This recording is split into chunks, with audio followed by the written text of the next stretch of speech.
Hello दोस्तों, नमस्कार। आज हम आप सभी के बीच लेकर आए हैं जो नेट और जेआरएफ के पेपर होते हैं उसका एक मॉडल पेपर है जून 2005 का। इसमें हिंदी के बहुत ही इम्पोर्टेंट क्वेश्चन रखे हुए हैं। अगर ये सीरीज़ आप लोग देख लेते हैं तो चाहे पीजीटी का पेपर देते हो या नेट का पेपर देते हो या फिर टीजीटी हिंदी हो, तो ये इसके क्वेश्चन आपको बहुत ही हेल्प करेंगे आपके लिए। ठीक है, आइए हम इस सीरीज़ को शुरू करते हैं। पहला क्वेश्चन है आपका, इसमें जो पहला प्रश्न दिया है आपका, निम्नलिखित में कौन सी पश्चिमी हिंदी की बोली है। तो पश्चिमी हिंदी की बोली कौन सी है बताइए। बुंदेली है क्या, या ब्रज है, कन्नौजी है, या फिर बघेली है। तो बघेली तो आपकी पूर्वी बोली है। कहाँ की है? पूर्वी की। लेकिन इसमें पूछा क्या है? पश्चिमी हिंदी। तो पश्चिमी हिंदी आपकी कौन सी होगी बताइए। पश्चिमी हिंदी नहीं है, इसमें नहीं है। ये देखिए थोड़ा सा कन्फ्यूजन है, नहीं है पूछा है। तो नहीं है पूछा है, इसका मतलब क्या है? पश्चिमी हिंदी नहीं है। ठीक है, तो ये सब पश्चिमी है। बुंदेली, ब्रज और कन्नौजी ये सब पश्चिमी हिंदी है, लेकिन बघेली जो है पूर्वी हिंदी है। ठीक है, इसका आंसर ये होगा, बघेली। ठीक है, अब अगला देखिए आप। अगला जो प्रश्न है आपका,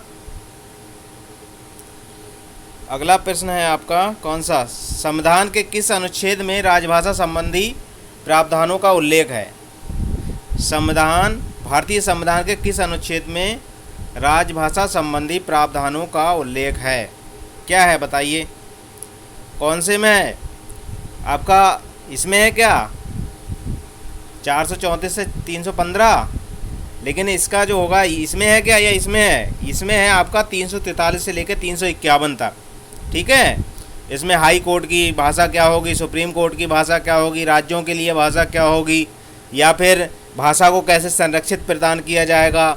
ठीक है, ये सारी प्रावधान ये 343 से लेकर, या फिर राजभाषा जो घोषित किया गया है हिंदी के लिए, वो सब इसी प्रावधानों में आपके रखा हुआ है। ठीक, अगले देखिए, अगला प्रश्न है आपका तीसरा है आपका प्रश्न, दक्षिण भारत हिंदी प्रचार सभा का मुख्यालय कहाँ पर है। दक्षिण भारत हिंदी प्रचार सभा का मुख्यालय कहाँ पर है? ठीक है, दक्षिण भारत हिंदी प्रचार सभा का जो मुख्यालय है वो आपका चेन्नई, ठीक है, या फिर मद्रास कह सकते हैं। ठीक, ये है आपका सही। अब है आपका चौथा प्रश्न। चौथा है, निम्नलिखित में से कौन सी सघोष महाप्राण ध्वनि है। सघोष महाप्राण ध्वनि, तो सघोष महाप्राण ध्वनि इसमें कौन सी है बताइए। सघोष महाप्राण ध्वनि जो है आपकी कौन सी है इसमें बताइए। खा होगी क्या, जा होगी, या ठा होगी? इसमें आपकी होगी चौथे में घा। ठीक है, ये सघोष महाप्राण। ठीक है, का, खा, गा और घा। ठीक है, यानी कि ये कौन सा अक्षर है? का, खा, गा और घा, ये आपका चौथा अक्षर है। यानी दूसरा और चौथा महाप्राण होता है, और पहला, तीसरा और पांचवा अल्पप्राण होता है। ठीक है, अब पहला और दूसरा अक्षर आपका कौन सा होता है? अघोष होता है। तीसरा, चौथा और पांचवा अक्षर आपका सघोष होता है। ठीक है, अगला प्रश्न देखिए। अगला प्रश्न है आपका पांचवा, निम्नलिखित में कौन सा पश्च स्वर है। कौन सा पश्च स्वर है? देखिए, निम्नलिखित में से कौन सा पश्च स्वर है। आ, ई, आ। तो पश्च स्वर आपका कौन सा होगा इसमें बताइए। पश्च स्वर होगा आपका आ। ठीक है, पश्च स्वर कौन सा होगा? छोटा, वो बड़ा आपका पश्च स्वर है। ठीक है, जीभ से जो बोले जाते हैं वो शब्द के बारे में पूछा जा रहा है। मध्य से कौन सा बोला जाता है, और अग्रभाग से कौन सा बोला जाता है, और पश्च भाग से या मध्य भाग से कौन सा बोला जाता है। ठीक है, अगला प्रश्न देखिए। अगला प्रश्न है आपका, हिंदी में हिंदी साहित्य का इतिहास सबसे पहले किसने लिखा। ये प्रश्न बहुत इंपॉर्टेंट है आपका। ठीक है, छठा प्रश्न है जो दिया हुआ, इसमें कौन सा है? देखिए, हिंदी में हिंदी साहित्य का इतिहास सबसे पहले किसने लिखा। हिंदी में लिखा है, ये मत गासादा तासी मत लगा देना। गासादा तासी ने पहला हिंदी साहित्य का इतिहास लिखा था, लेकिन अगर हिंदी में पूछा जाए, ये देखिए हिंदी में पूछा है उसने, हिंदी में, तो हिंदी में किसने लिखा था? शिव सिंह सेकर ने, शिव सिंह सरोज नाम से। किस नाम से लिखा था? शिव सिंह सरोज नाम से। ठीक है, शिव सिंह सरोज, शिव सिंह सरोज नाम से लिखा था इन्होंने। ठीक है, अगला प्रश्न देखिए। अगला प्रश्न है आपका, हिंदी साहित्य की भूमिका पुस्तक के लेखक कौन है? तो हिंदी साहित्य की भूमिका पुस्तक के लेखक कौन है बताइए। हिंदी साहित्य की भूमिका जो है ये आपका आलोचनात्मक ग्रंथ है, हिंदी साहित्य की भूमिका। ठीक है, तो ये आपका लिखा गया हजारी प्रसाद द्विवेदी द्वारा। किसने लिखा है? हजारी प्रसाद द्विवेदी ने। अगर साहित्य इतिहास, यही साहित्य इतिहास है इसमें लिखा हुआ हिंदी साहित्य की भूमिका में। अब अगर रामचंद्र शुक्ल का पूछा जाए तो हिंदी साहित्य का इतिहास। ठीक है, ये इनके द्वारा लिखा गया है। अगला प्रश्न देखिए आपका है आठवां प्रश्न है, निम्नलिखित में से कौन सा अष्टछाप का कवि है? ठीक है, अब अष्टछाप का कवि कौन है बताइए। मीराबाई हैं, रसखान है या विद्यापति हैं? तो अष्टछाप का कवि जो है कौन है? सूरदास जी हैं, और इनको अष्टछाप का जहाज भी कहा जाता है। ठीक है, जहाज भी कहते हैं अष्टछाप का जहाज भी इन्हीं को कहते हैं। ठीक है, और अष्टछाप का अगर प्रतिनिधि कभी पूछा जाए तब भी यही है, सूरदास जी। अब अगला प्रश्न देखिए। अगला प्रश्न है आपका, आनंद कादम्बनी पत्रिका के संपादक कौन थे? आनंद कादम्बनी पत्रिका के संपादक कौन थे? ठीक है, अब आनंद कादम्बनी पत्रिका के जो संपादक थे वो थे आपके बद्री नारायण चौधरी। कौन थे? बद्री नारायण चौधरी प्रेमधन। कौन थे? बद्री नारायण चौधरी प्रेमधन आनंद कादम्बनी पत्रिका के संपादक थे। अगला प्रश्न दिया है आपका, निम्नलिखित में से कौन क्या है? सप्तक परंपरा का कवि नहीं है। निम्नलिखित में से कौन सप्तक परंपरा का कवि नहीं है? क्या है? सप्तक परंपरा का कवि। निम्नलिखित में से कौन सप्तक परंपरा का कवि नहीं है? ठीक है, इसमें देखिए कौन सा नहीं है। तो आपका 10वें का होगा बी, यानी श्रीकांत वर्मा जो हैं वो सप्तक परंपरा के कवि नहीं है। जो तार सप्तक है उसकी बात चल रही है ये। ठीक है, आगे द्वारा जो लिखे गए थे तार सप्तक। अब देखिए अगला 11वां क्वेश्चन है आपका, भागवती के लेखक कौन है? तो भागवती के लेखक हैं श्रद्धाराम फुल्लेरी। कौन है? श्रद्धाराम फुल्लेरी द्वारा लिखी गई है भागवती। ठीक है, और देवकीनंदन खत्री का अगर नाम आ जाए तो चंद्रकांता। कौन सी है? चंद्रकांता। ठीक है, चंद्रकांता संतति और चंद्रकांता ये इन्हीं की है। ठीक है, अगला देखिए, अंधा युग किसकी रचना है? कौन सा? अंधा युग। तो अंधा युग रचना किसकी है? ये देखिए, अंधा युग किसकी रचना है? ये देखिए 12वां प्रश्न, अंधा युग किसकी रचना है? तो अंधा युग जो रचना है वो है आपकी किसकी? धर्मवीर भारती की। ठीक है, और मोहन राकेश की अगर आ जाए ठेले पर हिमालत तो किसकी? मोहन राकेश की आ जाएगी। ठीक है, अब अगला प्रश्न है आपका 13वां प्रश्न देखिए। 13वें प्रश्न में क्या दिया है? कुटज। बहुत पूछा जाता है कुटज के लेखक कौन है, शायद आप लोगों को मालूम भी होगा। तो कुटज के जो लेखक हैं आपके क्या रामचंद्र शुक्ल हैं, विद्यानिवास मिश्र हैं या कुबेरनाथ राय हैं? इसके जो लेखक होंगे आपके वो होंगे हजारी प्रसाद द्विवेदी। कौन है? हजारी प्रसाद द्विवेदी जी। ठीक है, अगर इनको पूछा जाए इन्होंने कौन सा इतिहास लिखा रामचंद्र शुक्ल ने, तो हिंदी साहित्य का इतिहास। ठीक है, अगला प्रश्न देखिए। अगला प्रश्न है आपका 14वां प्रश्न दिया, निम्नलिखित में से कौन रचना अमरकांत की है? कौन सी रचना? अमरकांत की रचना पूछी गई है। ठीक है, बताइए। अमृतसर आ गया, जिंदगी और झोंक, टूटना और परिंदे। तो परिंदे अगर पूछा जाए तो किसकी? निर्मल वर्मा की। क्या है ये?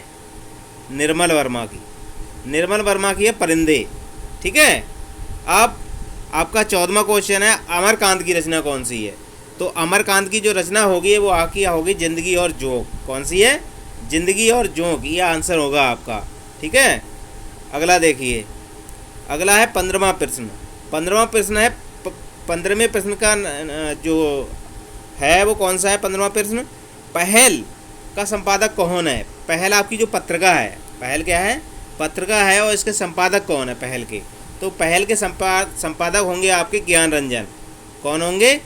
पहल के कौन होंगे? ज्ञान रंजन। ठीक है, पहल जो है पत्रिका, इसके संपादक हैं आपके ज्ञान रंजन। ठीक है, अगला देखिए, ध्यान्यालोक किसकी कृति है? ध्यान्यालोक किसकी कृति है? ये देखिए, ध्यान्यालोक किसकी कृति है बताइए।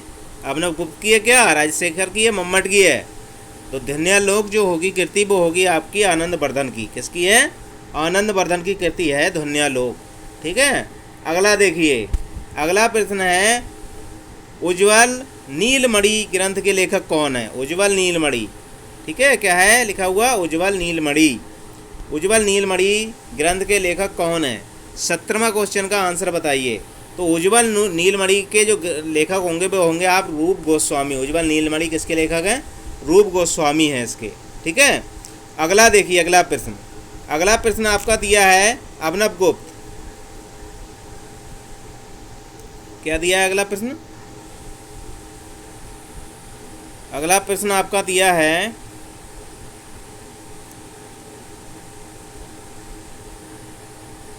ध्वन्यालोक उज्ज्वल गोस्वामी। 18वां क्वेश्चन है। 18वां प्रश्न देखिए अपना। 18वां प्रश्न है आपका अभिव्यक्तिवाद के प्रवर्तक हैं। तो अभिव्यक्तिवाद के प्रवर्तक कौन होंगे बताइए? अभिव्यक्तिवाद के प्रवर्तक कौन होंगे? तो अभिव्यक्तिवाद के जो प्रवर्तक हैं वो आपके कौन है बताइए? अभिनव गुप्त हैं, आनंदवर्धन है, शंकुक या लोलट, कौन होंगे बताइए? तो अभिव्यक्तिवाद के जो लेखक होंगे वो है अभिनव गुप्त। अभिनव गुप्त द्वारा अभिव्यक्तिवाद लिखा गया। ठीक है, अगला प्रश्न देखिए, अभिव्यंजनावाद के प्रवर्तक कौन है? अगला प्रश्न आपका आ गया अभिव्यंजनावाद। ठीक है, अभिव्यंजनावाद के लेखक कौन है? ये देखिए, अभिव्यंजनावाद, अभिव्यंजनावाद के लेखक कौन है? ये आ गया आपका। तो अभिव्यंजनावाद के लेखक कौन होंगे बताइए? अभिव्यंजनावाद के जो लेखक हैं वो हैं आपके कौन है बताइए? क्रोचे हैं, इलियट हैं, लोजाइनस हैं। तो अभिव्यंजनावाद के जो लेखक होंगे वो आपके होंगे सी, यानी कि क्रोचे।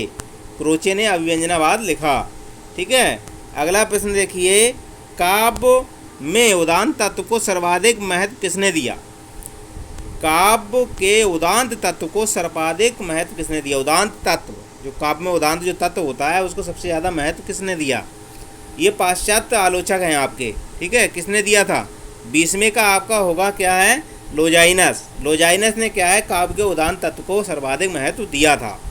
ठीक है, अगला क्वेश्चन देखिए आपका, अगला प्रश्न है 21वां, हिंदी भाषा के विकास का सही अनुक्रम कौन सा है?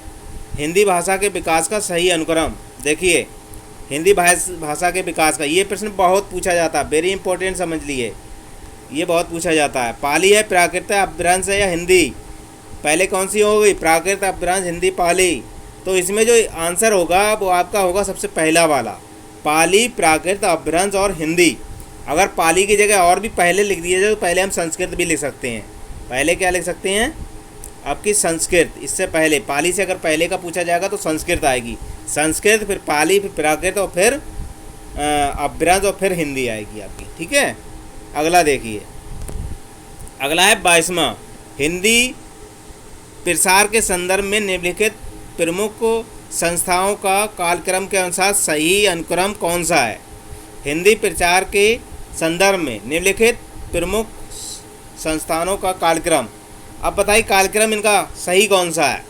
ठीक है, जो हिंदी साहित्य की संस्थाएं हैं उसमें कौन सा है बताइए? पहले कौन सी थी? दक्षिण भारत हिंदी प्रचार सभा चेन्नई हुई थी या नागरिक प्रचारणी सभा काशी हुई थी? बताइए क्या होगी? इसकी होगी सबसे पहली क्या थी? नागरिक प्रचारणी सभा काशी। हिंदी साहित्य सम्मेलन 1910 में हुआ था, ये 1897 का है। ठीक है, उसके बाद हुआ था दक्षिण भारत हिंदी प्रचार सभा चेन्नई, उसके बाद राष्ट्रभाषा प्रचार समिति वर्धा। तो इसका बी सही होगा।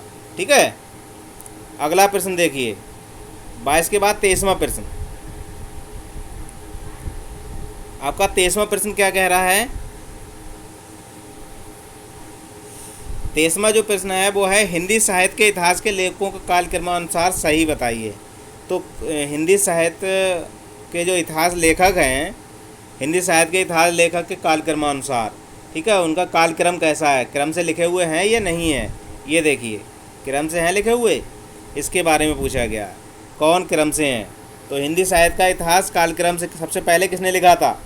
सबसे पहला किसने लिखा बताइए? मिश्र बंधु ने लिखा सबसे पहले क्या? तो सबसे पहला अगर पूछा जाएगा इनमें तो मिश्र बंधु ही होंगे। ठीक है, मिश्र बंधु ने सबसे पहला लिखा था।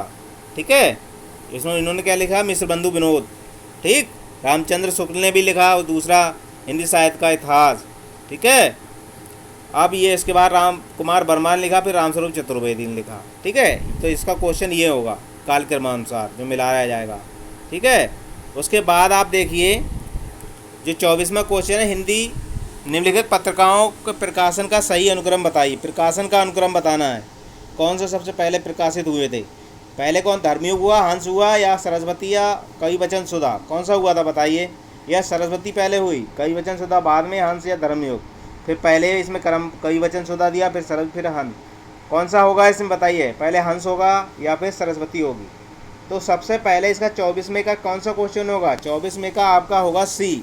सबसे पहला कौन सा, कविवचन सुधा, उसके बाद सरस्वती, उसके बाद हंस, उसके बाद धर्मयुग। ठीक है, तो इसका क्वेश्चन ये होगा सही।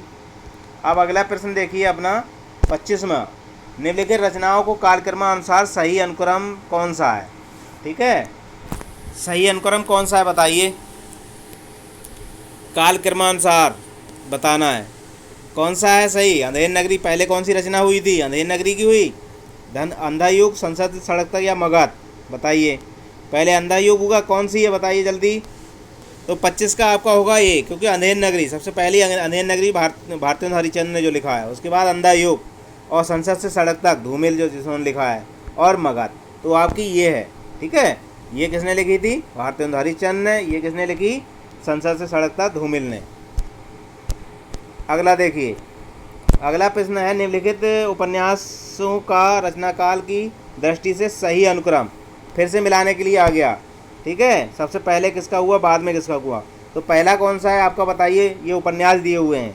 त्यागपत्र पहले हुआ, या सेवा सदन, या आधा गांव, या सेवा सदन, या सेवा सदन, बताइए कौन सा सबसे पहले लिखा गया है इन सब में।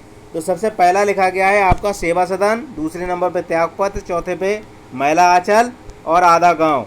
ठीक है, आधा गांव राही मासूम रजा का है, मैला आंचल फणीश्वरनाथ रेणु का है, और त्यागपत्र जैनेन्द्र कुमार का है, और सेवा सदन किसका है, प्रेमचंद का।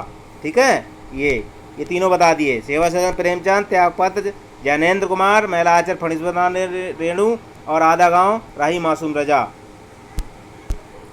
अगला देखिए, अगला जो प्रश्न होगा आपका, देखिए अगला प्रश्न कौन सा है, निम्नलिखित नाटकों को रचनाकाल की दृष्टि से सही अनुक्रम बताइए। निम्नलिखित नाटकों को जो रचनाकाल की दृष्टि से सही अनुक्रम कौन सा है बताइए।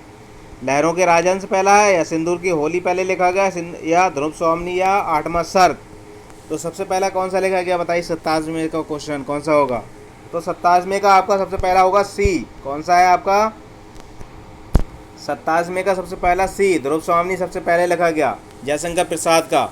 ठीक है, फिर सिंदूर की होली, फिर लहरों के राजहंस, और उसके बाद आठवां शर्त।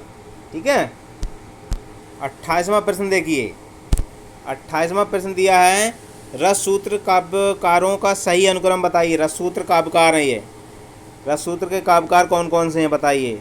सही अनुक्रम इनका कौन सा, सबसे पहले कौन थे, बाद में कौन थे, इसके बाद क्रम लिखा हुआ है। तो 28 का होगा ये, यानी सबसे पहले भट्ट लोलट, फिर शंकोक हुए, उसके बाद भट्टनायक हुए, फिर अभिनव गुप्त हुए। ठीक है, यह है क्रम से। आप इसके बाद 29वां क्वेश्चन देख लीजिए, निम्नलिखित पाश्चात्य काव्यशास्त्रीय चिंतकों का कालक्रम अनुसार सही अनुक्रम कौन सा है। 29वां क्वेश्चन। ठीक है, इसका आंसर ये दिया हुआ है, इसके आंसर ये हैं दिए हुए आपके। ठीक, ये देख लीजिए कौन सा होगा, सबसे पहले कौन सा होगा बताइए 29 का। तो 29 का होगा आपका बी। सबसे पहला जो है कौन है आलोचक, पाश्चात्य अरस्तु हैं, उसके बाद कलरेज हैं। सबसे पहले अरस्तु, फिर कलरेज, और फिर जॉन क्रो रेसन, और आइए रिचर्ड उसके बाद में। ठीक है, अगला क्वेश्चन देखिए अपना 30वां प्रश्न है, निम्नलिखित काव्यशास्त्रीय ग्रंथों का सही अनुक्रम कौन सा है। काव्यशास्त्रीय जो ग्रंथ हैं उनका सही अनुक्रम बताइए। 30वां क्वेश्चन, 30वां प्रश्न का आपका होगा बी। कौन सा होगा, साहित्य दर्पण सबसे पहले, फिर काव्यानुशासन, उसके बाद रसमंजरी, उसके बाद रसगंगाधर। ये क्रम से लिखे हुए हैं। ठीक है, 30वां क्वेश्चन 31वां प्रश्न देखिए आपका, निम्नलिखित वर्णों को उनके ध्वनि गुणों के साथ सम्मिलित कीजिए। कौन सा है। ठीक है, तो देखिए कौन सा होगा इसका बताइए। तो इसका कौन सा होगा बताइए। ए का होगा आपका चौथा, देखो ए का क्या, ये का कौन सा है, अघोष अल्पप्राण, कौन है, अघोष। और खा कौन सा होगा, खा में कौन सा होगा बताइए, खा में होगा अघोष महाप्राण। पहला अल्पप्राण फिर महाप्राण है। उसके बाद गा कौन सा होगा बताइए, गा की ध्वनि कहाँ से बोली जाती है, इसकी बोली जाती है सघोष अल्पप्राण से। और घा की बोली कहाँ से बोली जाती है, इसकी बोली जाती है सघोष महाप्राण से। ठीक है, तो पहला और दूसरे होते हैं सघोष, और तीसरा चौथा पांचवा होता है पहला और दूसरा होता है अघोष, और तीसरा चौथा पांचवा वर्ण जो होता है वो होता है आपका सघोष। पहला होता है अल्पप्राण पहला, और तीसरा और पांचवा ये होगा अल्पप्राण, और दूसरा और चौथा ये होगा महाप्राण। ठीक है, तो इसका आंसर कौन सा हुआ, आंसर हुआ इसका ये वाला, पहला वाला। ठीक है, अगला देखिए 32वां प्रश्न। 32वां प्रश्न है आपका, क्या दिया है, निम्नलिखित हिंदी के भाषाविदों को उनके ग्रंथों के साथ सुमेलित कीजिए। निम्नलिखित हिंदी के भाषाविद हैं ये, इनको सुमेलित करना है, सुमेलित करना है इनके लिए। बताइए कौन सा होगा, किसने क्या लिखा बताइए। कामता प्रसाद गुरु हिंदी व्याकरण लिखा, कामता प्रसाद गुरु ने क्या लिखा था, हिंदी व्याकरण लिखा था। ठीक है, 32वें का आंसर और बताइए, 32वें का क्या आंसर होगा बताइए जल्दी। 32वें का आंसर आपको दिख नहीं रहा होगा, ये देखिए ये है। ठीक है, तो क्या होगा इसका, मैंने क्या बताया था अभी आपको कि कामता प्रसाद गुरु ने क्या लिखा, हिंदी व्याकरण लिखा। ठीक है, हिंदी व्याकरण। ठीक है, उसके बाद अब किशोरीदास वाजपेयी ने क्या लिखा था आपका, भाषा और समाज। ठीक है, और उसके बाद क्या लिखा था आपके उदय नारायण तिवारी ने क्या लिखा, उदय नारायण तिवारी ने लिखा था हिंदी भाषा का उद्भव और विकास। ठीक है, अब आपके अगले रह गए कौन से, भाषा और समाज किसने लिखा, राम विलास शर्मा ने। तो इसका जो अगर आंसर देखेंगे तो बी वाला सही होगा। अगला देखिए, अगला प्रश्न दिया है आपका, क्या दिया है प्रश्न,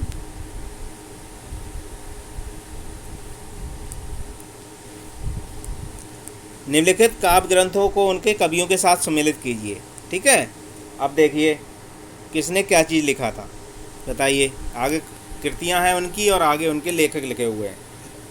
बताइए क्या लिखा किसने। तो अगर आत्मजयी देखेंगे तो आत्मजयी किसने लिखा है, आत्मजयी लिखा है कुंवर नारायण ने। किसने लिखा था, आत्मजयी लिखा है कुंवर नारायण ने। ठीक है, और धरती बी वाला मतलब धरती किसने लिखी थी, तो धरती लिखी थी आपकी त्रिलोचन ने। किसने लिखी, त्रिलोचन ने। धरती किसने लिखी थी, त्रिलोचन ने लिखी। ठीक है, अब देखिए आंगन के पार द्वार, ये आपका आगे का है, आंगन के पार द्वार किसका है, आगे द्वारा लिखा गया। ठीक है, और धूप के धान, ये किसने लिखा है बताइए। तो धूप के धान किसने लिखा आपका, गिरजा कुमार माथुर ने। तो इसका जो क्वेश्चन होगा वो सी वाला सही होगा। ठीक है,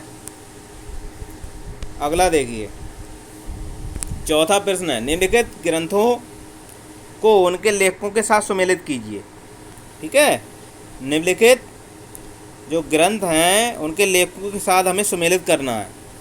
आप बताइए क्या किसने लिखा है। ठीक है, बताइए हिंदी साहित्य की भूमिका किसने लिखी बताइए। हिंदी साहित्य की भूमिका किसने लिखी थी, हिंदी साहित्य की भूमिका लिखी आपकी द्विवेदी जी ने। ठीक है, अब एक साहित्य की डायरी अगर आ जाए तो किसने लिखी थी बताइए, किसने लिखी, ये किसने लिखा है बताइए, किसके द्वारा लिखे गए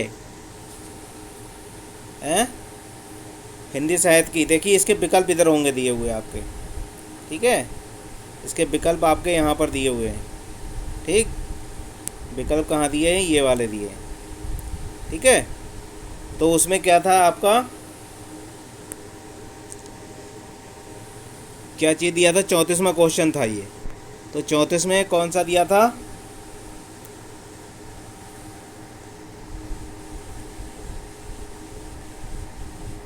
हाँ 34वां क्वेश्चन ये रहा। ठीक है,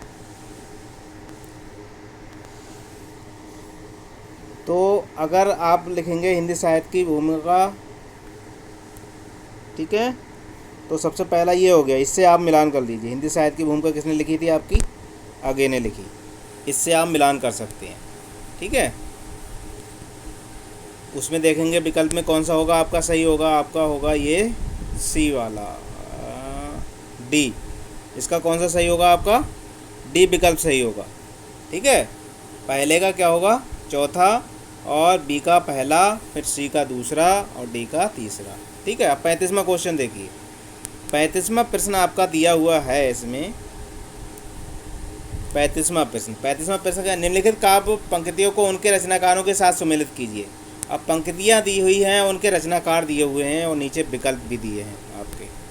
क्या दिए हैं? इनके विकल्प भी दिए हुए हैं। विकल्प दिखाई नहीं दे रहे, ये देख लीजिए आप,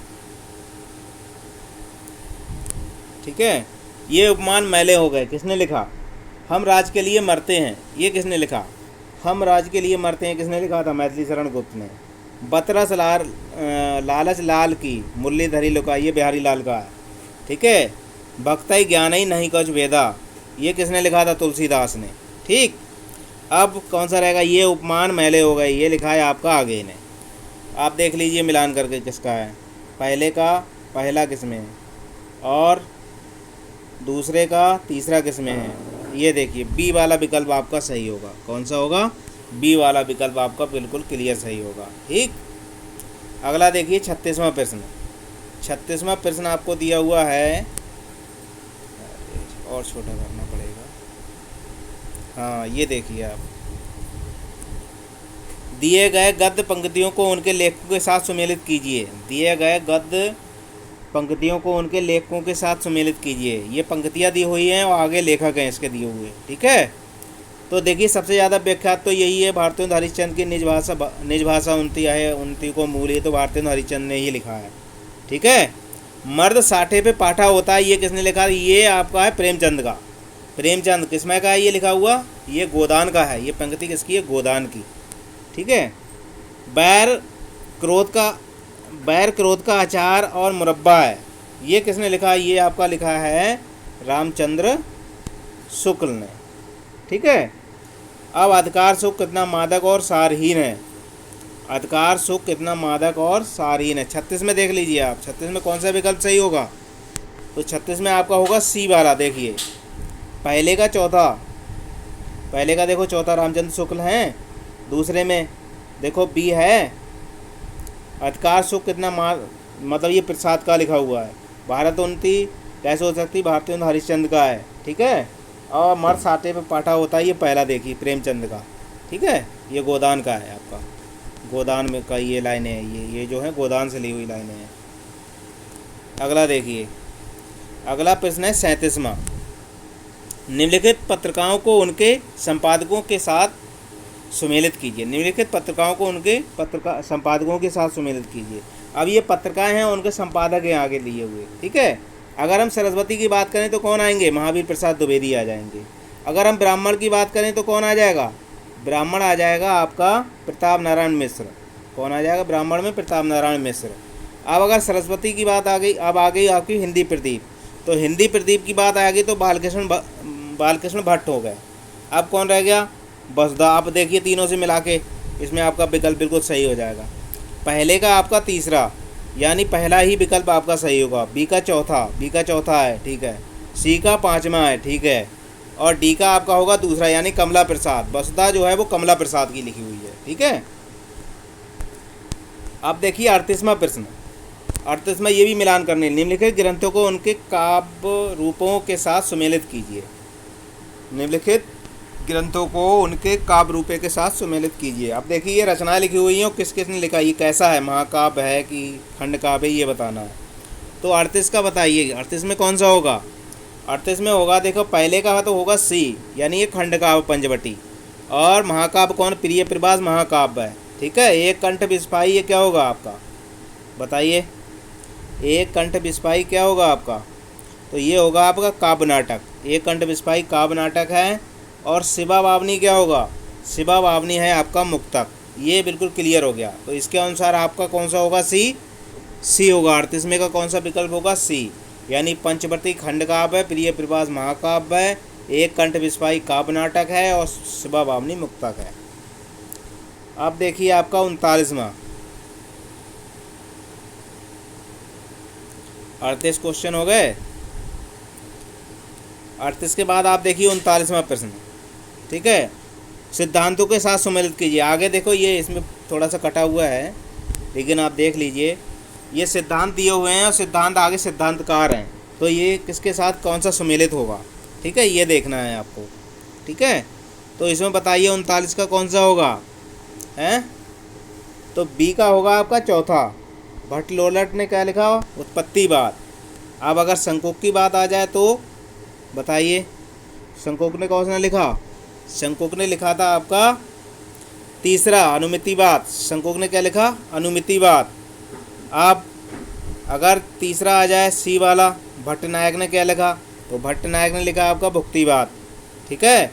और अभिव्यक्तिवाद लिखा अभिनव गुप्त ने। ये आपका सम्मिलित हो गया। तो इसका कौन सा विकल्प सही हुआ बताइए, कौन सा हो गया क्लियर? इसका हो गया आपका बी वाला। कौन सा हो गया, बी वाला, ठीक है। यानी भट्ट-लोलट ने लिखा उत्पत्तिवाद, शंकुक ने लिखा अनुमितिवाद, भट्टनायक ने लिखा भुक्तिवाद, अभिनव गुप्त ने लिखा अभिव्यक्तिवाद, ठीक। अगला प्रश्न भी सम्मिलित करने के लिए है। निम्नलिखित पाश्चात्य साहित्यकारों के चिंतकों को उनके सिद्धांतों के साथ सम्मिलित कीजिए, ठीक है। इसमें देखिए कौन सा विकल्प होगा सही। अभिव्यंजनावाद यानी कि क्रोचे का है। अभिव्यंजनावाद किसका है, क्रोचे का है। इसमें देख लीजिए, तो अगर डी का चौथा, डी का पहला देखो 2 में दिया हुआ है, अगला मिलान करिए, 40 का आपका होगा डी वाला विकल्प। देखिए इसमें पहला है, तो आपका कौन सा होगा, डी वाले में क्या, पहले का दूसरा, अस्तित्ववाद इनका है, और बी वाले का है तीसरा, ये वाला, ठीक। और इलियट ने क्वेश्चन लिखा है निर्वैयक्तिकता, ठीक है। ये होगा मिलान आपका। अगला प्रश्न देखिए, अब इसमें कुछ स्थापनाएं दी हुई हैं, दी गई स्थापना और तर्कों को ध्यानपूर्वक पढ़ें और बहुविकल्पी उत्तरों में से सही उत्तर चयन कीजिए। ये कुछ स्थापना दी है, उसके ऊपर तर्क लिखा है, अब कौन सा तर्क सही है और स्थापना सही है, इसका उत्तर आपको देना है। सबसे पहला दिया है नाथ सौंदर्य से कविता की आयु बढ़ती है। प्रश्न कौन सा है आपका, ये वाला, नाथ सौंदर्य से कविता की आयु बढ़ती है। अब तर्क दिया है उसमें आपका, नाथ का संबंध छंद से होता है, इसलिए जो लोग छंद की परवाह करते हैं उनकी कविता की आयु अधिक हो जाती है। इसमें बताइए कौन सा होगा। ए और आर दोनों सही होंगे, ए आर दोनों गलत हैं, ए सही है और आर गलत है, या ए गलत है और आर सही है। 41 में का आपका होगा सही, यानी ए और आर दोनों सही हैं, ठीक है। नाथ सौंदर्य कविता की आयु बढ़ती है और नाथ संबंध छंद से होता है, ठीक है। अगला देखिए तर्क, दूसरा तर्क आपका दिया हुआ है 42वें प्रश्न में। 42वां जो प्रश्न दिया है आपका, स्थापना क्या है इसकी, भाषा एक सामाजिक संपत्ति है। तर्क दिया है क्या उसमें, भाषा एक सामाजिक संपत्ति है, उसमें तर्क क्या दिया है, भाषा विहीन समाज की कल्पना संभव नहीं है, ठीक है। 42वां क्वेश्चन, तो 42वां क्वेश्चन ए आर दोनों सही, ये क्लियर है बिल्कुल कि भाषा एक सामाजिक संपत्ति है। भाषा जो आती है वो समाज से ही आती है, और भाषा विहीन समाज की कल्पना, यानी जब वह समाज रह ही नहीं सकता अगर उसके अंदर भाषा नहीं होगी। आपस में बोलचाल किस चीज़ से करेंगे अगर भाषा नहीं होगी, ठीक है। तो ए और दोनों सही हैं इसके, ठीक है। अगला देखिए, स्थापना दी है, उसमें 43वां क्वेश्चन है, आधुनिक हिंदी आलोचना, थोड़ा सा छोटा कर देता हूँ। स्थापना दी है 43वें क्वेश्चन की, आधुनिक हिंदी आलोचना पर पश्चिम में साहित्य चिंतन का गहरा प्रभाव है। आधुनिक हिंदी आलोचना पर पश्चिम में साहित्य चिंतन का गहरा प्रभाव है। दूसरा तर्क दिया है इसमें, तर्क दिया हिंदी के प्रमुख समीक्षक पाश्चात्य साहित्य चिंतन से प्रभावित नहीं है। 43वां क्वेश्चन कौन सा होगा, 43 का होगा आपका सी, यानी ये तो सही है और दूसरी जो गलत है, जो आर है वो गलत है, ये सही है। आधुनिक हिंदी आलोचना पर पश्चिम साहित्य का गहरा प्रभाव है, ठीक है, ये सही है आपका। अगला देखिए 44वां है, स्थापना क्या दी है आपकी, नई कप्ता में छायावाद का प्रभाव एकदम नहीं है। नई कप्ता में छायावाद का प्रभाव एकदम नहीं है। तर्क क्या दिया है? नई कप्ता पूर्णतः पश्चिमी प्रभाव में जन्मी है। ठीक है। अब 44वां क्या होगा? 44वां का होगा आपका डी। ए गलत है, आर सही है। यानी नई कप्ता में छायावाद का प्रभाव एकदम नहीं है, ये गलत है। छायावाद का प्रभाव है उसमें। ठीक है। और नई कप्ता में पूर्णतः पश्चिम प्रभाव से जन्मी है, ये बात क्लियर है, ये सही है। अगला प्रश्न देखिए आपका 45वां। 45वां प्रश्न है आपका दिया हुआ, स्थापना दी है आपकी। स्थापना है दलित चेतना की सामाजिक अभिव्यक्ति दलित रचनाकारों द्वारा ही हो सकती है। अब तर्क क्या दिया है? दलित जीवन का वास्तविक अनुभव लेकर केवल दलितों को ही है। बताइए 45 में कौन सा है? 45 में का आपका डी है। ए गलत है, आर सही है। दलित जीवन का वास्तविक अनुभव केवल दलितों को ही है, ये क्लियर बात है। हाँ देखिए, ये अब अगला क्वेश्चन है आपका 86 से 50 तक।